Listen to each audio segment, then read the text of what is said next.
സഭ ഇന്നും കലുഷിതമായിരുന്നു. ക്രിമിനൽ കേസുകളിൽ ശിക്ഷിക്കപ്പെട്ടവർക്ക് ചട്ടം ലംഘിച്ച് പരോൾ അനുവദിക്കുന്നു എന്ന വിഷയം സഭ നിർത്തിവെച്ച് ചർച്ച ചെയ്യണമെന്നാവശ്യപ്പെട്ട് പ്രതിപക്ഷം എത്തിയപ്പോൾ സർക്കാരിന് സൗകര്യമില്ലാത്ത വിഷയം ചർച്ച ചെയ്യാനൊന്നും പറ്റില്ല എന്ന നിലപാടാണ് സ്പീക്കർ എടുത്തത്.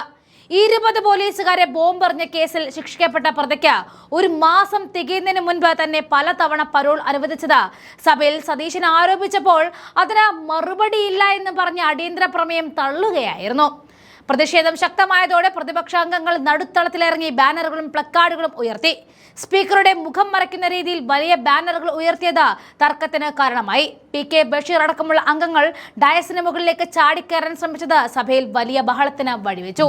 TP കേസ് ഉൾപ്പെടെയുള്ള പ്രതികൾക്ക് നിരന്തരം പരോൾ ലഭിക്കുന്ന സംഭവം നിയമസഭയിൽ ഉന്നയിച്ച് പ്രതിപക്ഷം എത്തിയപ്പോഴാണ് സർക്കാർ ചർച്ച ചെയ്യാൻ സൗകര്യമില്ലാതെ പോയത്.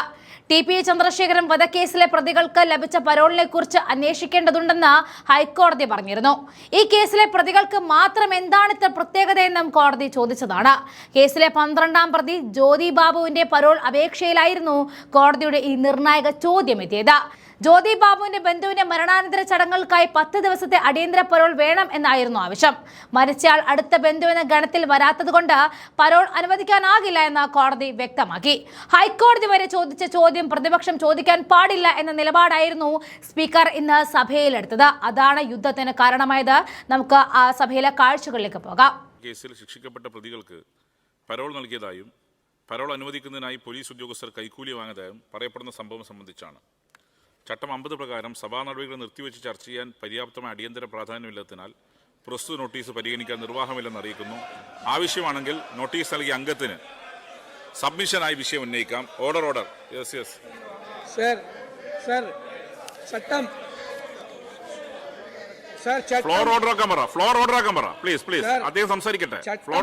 ചട്ടം 50 അനുസരിച്ചും റൂൾ ഓഫ് പ്രൊസീജിയർ അനുസരിച്ചും ഏത് പ്രൊവിഷൻ അനുസരിച്ചിട്ടാണ് ഇതുപോലത്തെ ഒരു നോട്ടീസ് കൊടുത്തപ്പോൾ വളരെ ഗുരുതരമായ ഒരു വിഷയമാണ് തന്നിരിക്കുന്നത്. ചട്ടം ലംഘിച്ച് നിയമം ലംഘിച്ച് പരോള് ക്രിമിനലുകൾക്ക് കൊടുത്ത് ക്രിമിനലുകൾ തെരുവിലിറങ്ങി കലാപം നടത്തുകയും ക്രിമിനൽ കുറ്റകൃത്യങ്ങളും ചെയ്യുകയും ചെയ്യുന്ന ഗൗരവതരമായ വിഷയമാണ് ഈ സഭാ നടപടികൾ നിർത്തിവെച്ച് ചർച്ച ചെയ്യണമെന്ന് ഞങ്ങൾ ആവശ്യപ്പെട്ടത്. സർക്കാരിന് സൗകര്യമില്ലാത്ത കാര്യങ്ങൾ നിയമസഭയിൽ ചർച്ചയില്ല എന്നാണോ? അല്ലാത്ത കാര്യങ്ങളെക്കുറിച്ച് ബഹുമാനപ്പെട്ട സ്പീക്കർ കുറെ ചർച്ചകൾ ഇവിടെ നടത്തി, ചർച്ചയ്ക്ക് എടുത്തു എന്ന് പറയുന്നു. സർക്കാരിന് സൗകര്യമില്ലാത്ത കാര്യങ്ങൾ നിയമസഭയിൽ ചർച്ച ചെയ്യില്ല എന്ന് പറഞ്ഞാൽ അടിയന്തര പ്രാധാന്യമില്ല എന്നേ പറയുന്നുള്ളൂ. അല്ല, ക്രിമിനലുകൾ തെരുവിലിറങ്ങിയാൽ അങ്ങയുടെ ടീമിനെ ഒന്ന് ഓർഡറാക്കി ഇരുത്തണം. അങ്ങനെ PK ബഷീർ സീറ്റിലിരിക്കുന്നില്ലെങ്കിൽ പ്രതിപക്ഷ നേതാവിന് മൈക്ക് കിട്ടില്ല. അല്ല, അങ്ങനെ പറയില്ലേ? ഫ്ലോർ ഓർഡർ ആക്കണം. ഫ്ലോർ റോക്ക് അദ്ദേഹം മുതിർന്ന അംഗമാണ്. നിങ്ങളുടെ ലീഡർക്ക് LOPക്ക് സംസാരിക്കാൻ നിങ്ങൾ തന്നെ അവസരം കൊടുക്കണം. നിങ്ങൾ തന്നെ ഫ്ലോറിൽ ഇറങ്ങിയാണെന്നല്ലോ.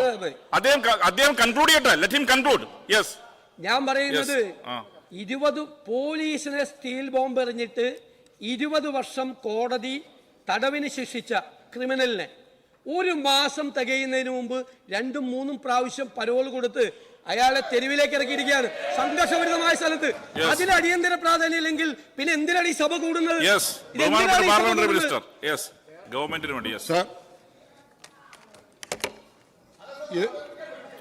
അവതരിപ്പിക്കൽ അദ്ദേഹം പറയട്ടെ, ക്ലാരിഫൈ ചെയ്യട്ടെ.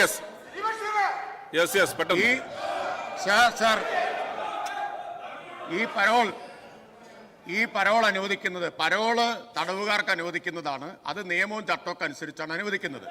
ഈ അനുവദിച്ചത് അവസാനം അനുവദിച്ചത് 8/1/2026 8/1. സാർ, അത് കഴിഞ്ഞ് സഭ ഇവിടെ 4-5 ദിവസം ചേർന്നു.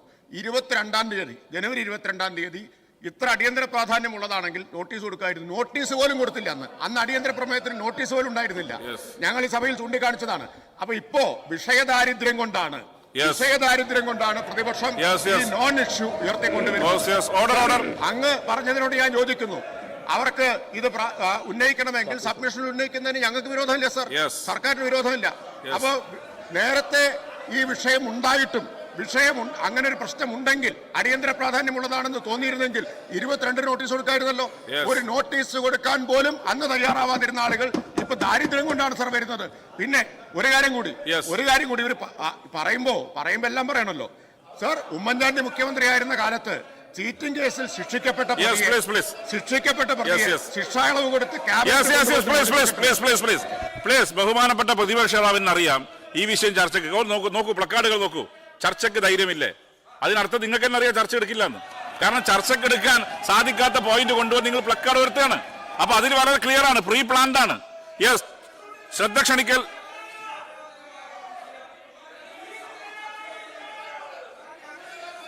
യെസ്, ഞാൻ പറഞ്ഞല്ലോ പ്രതിപക്ഷങ്ങൾക്ക് തന്നെ അറിയാം ഈ വിഷയം ഫ്ലോറിൽ വരില്ല. അതുകൊണ്ടാണല്ലോ പ്രിന്റഡ് പ്ലക്കാർഡ്. എങ്ങനെയാണ് പ്രിന്റഡ് പ്ലക്കാർഡ്? ഇവിടെ വല്ല മെഷീനറി ഉണ്ടോ? ഇവിടെ ഒരു മെഷീനറി ഇല്ലല്ലോ. നോക്കൂ, നിങ്ങൾ ഉയർത്തിയ പ്ലക്കാർഡുകൾ നോക്കൂ. നിങ്ങൾ ഉയർത്തിയ പ്ലക്കാർഡുകൾ നിങ്ങൾക്ക് തന്നെ അറിയാം. നിങ്ങൾ അതിൽ വരികൾ മാറ്റാവൂ. നോക്കൂ, ബഹുമാനപ്പെട്ട LOP നോക്കൂ. നിങ്ങൾ നോക്കൂ എന്താണ് ഉയർത്തിയ പ്ലക്കാർഡുകൾ. ഉയർത്തിയ പ്ലക്കാർഡുകൾ തന്നെ വളരെ കൃത്യമായി പറയുന്നു നിങ്ങൾക്ക് ഈ വിഷയം ചർച്ച ചെയ്യണ്ട, നിങ്ങൾക്ക് ഈ വിഷയം ചർച്ച ചെയ്യാൻ ആഗ്രഹമില്ല. പകരം ഒരു സഭക്കകത്ത് റെക്കസ് ഉണ്ടാക്കുന്നത്.